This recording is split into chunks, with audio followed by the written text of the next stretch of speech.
మీకందరికీ స్వాగతం సుస్వాగతం పలుకుతూ ఈనాటి సమావేశానికి విచ్చేసినటువంటి కర్ణాటక మాజీ మంత్రి, ఢిల్లీలో ప్రత్యేక ప్రతినిధి జయచంద్ర గారికి, అట్లాగే మన కాబోయే ఎంపీ డాక్టర్ మల్లు రవి గారి సతీమణి రాజవంశీదేవి గారు, వారిని ప్రత్యేకంగా అభినందనలు తెలియజేస్తా ఉన్నా.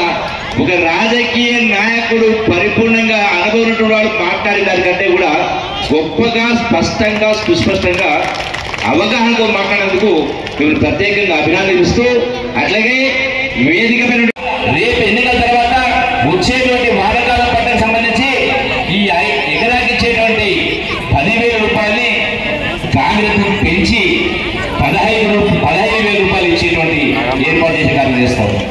అలాగే వీళ్ళని తొందరలోనే మహిళలకు ప్రతి కుటుంబంలో నెలకు 2,500 రూపాయలు పెన్షన్ ఇచ్చేటువంటి కార్యక్రమం చేస్తా ఉన్నాం. ఇప్పుడు వస్తున్న 2,000 రూపాయల పెన్షన్ 4,000 రూపాయలు చేసే కార్యం చేస్తా ఉన్నాం. ఇప్పటికే తీర్మానం చేయడం జరిగింది. అట్లాగే రేపు రాహుల్ గాంధీ గారు ప్రధానమంత్రి అయితే దేశంలో 5,000 కిలోమీటర్ల పైన పాదయాత్ర చేసింది. పేదవాళ్ళతో కలిసిమెలిసి రూటు.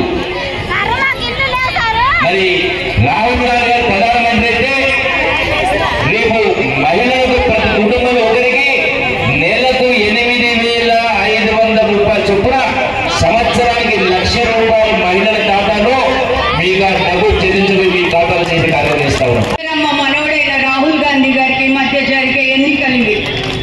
సో ఇందిరమ్మ రాజ్యాన్ని మనం అందరము కూడా ఎంతగానో మనము ఆనందించాము, అందులో మనం మేలు పొందుకున్నాము. అయితే ఇప్పుడు ఇందిరమ్మ మనవడు మన ముందుకు వస్తున్నాడు అన్నమాట, ఆమె వారసుడుగా.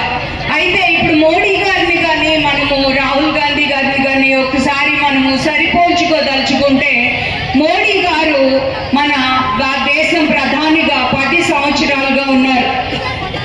అయితే ఆయన చేసిన కొన్ని ఘనమైన కార్యాలు నేను మీతో చెప్పదలుచుకున్నా ఈ రోజున. ఎందుకంటే మన మోడీ గారి ప్రభుత్వంలో మన సిటిజన్స్ అంటే పౌరుల యొక్క ఒక మాట అనేది, మాట్లాడే హక్కు అనేది కోల్పోయింది ఈ దేశం. ఎందుకంటే మనం హక్కు ఎవరి ద్వారా మనం చూపిస్తామంటే మన దేశంలో ఉన్న ప్రెస్ ద్వారా మనం మాట్లాడతాం, మీడియా ద్వారా మనం మాట్లాడతాం. అయితే ఈ దేశంలో ఉన్న ప్రెస్ అంతటినీ కూడా మోడీ గారు ప్యారలైజ్ చేసేసి తను కొనేసి ఆయన చేస్తున్న పనులు ఏవి కూడా, ఆయన చేస్తున్న అవినీతి ఏది కూడా ఈ దేశ ప్రజలకు తెలియకుండా వారి నోరు నొక్కేసిన పరిస్థితుల్లో మనం ఉన్నాం.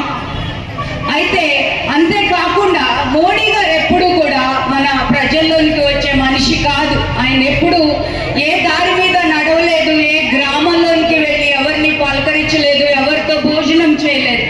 అయితే రాహుల్ గాంధీ గారు కాశ్మీర్ నుండి కన్యాకుమారి వరకు, గుజరాత్ నుండి మణిపూర్ వరకు 6,000 కిలోమీటర్లు ఆయన నడిచి ఆయన ప్రతి ఒక్కరితో కూడా మాట్లాడి, ఆయన బైకుల మీద వెళ్ళాడు, ఆటోల్లో వెళ్ళాడు, అలాగే బస్సుల్లో వెళ్ళి అమ్మల పక్కన కూర్చొని వారి సమస్యలు తెలుసుకొని, అలాగే గ్రామాల్లోకి వెళ్ళి వారితో భోజనాలు చేసి వారి సమస్యలు తెలుసుకొని, ఈ దినమున ఈ ఎలక్షన్స్ లో ఆడవారి కొరకు, మరి ముఖ్యంగా ఆడవారి సాధికారత కొరకు ఆయన అనేకమైన గ్యారంటీలతో ఆయన మీ ముందుకు వచ్చారు.